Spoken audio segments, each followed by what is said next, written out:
ဒါတော့ကျွန်တော်စိုက်ထားတဲ့သင်္ဘောကလေးဖြစ်ပါတယ်ခင်ဗျာဒါကတော့ကျွန်တော်စိုက်ထားတဲ့သင်္ဘောကလေးတွေပါ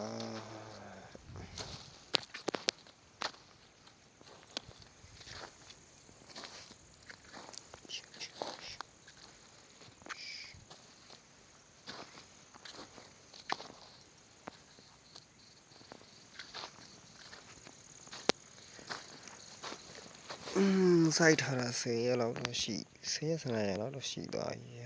နောက်တည်းတင်ပေးထားတယ်